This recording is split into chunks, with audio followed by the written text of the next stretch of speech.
I've been reading a lot of Absolute Batman lately, so I'm going to paint some pale green Joker skin on this Beastman. I'm going to start with a base coat of this olive green all over the skin.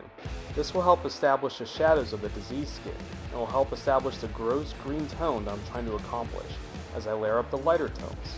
Next, I'm going to mix the green I used in the base coat with this pale flesh tone, and this will be my mid-tone for the skin.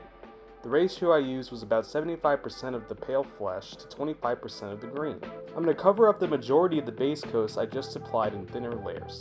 Since the layers are so thin, the base coat of green will still bleed through. At this point, the skin is starting to look pale and gross, and I'm going to use this wash to reinforce the shadows a bit more.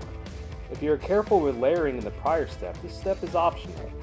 After this dries, I'll start layering back up with the mid-tone again I used before the wash.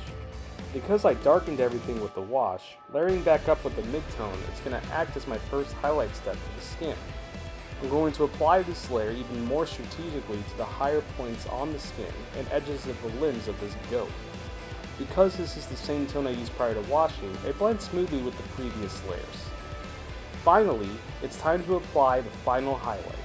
I'm going to use the pale flesh tone again, but instead of mixing with green, I'm going to mix it with this yellow instead.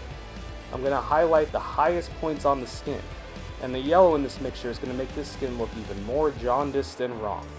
Or right, since this is supposed to be diseased. And bada bing bada boom, this goat is ready to spread chaos in Gotham City.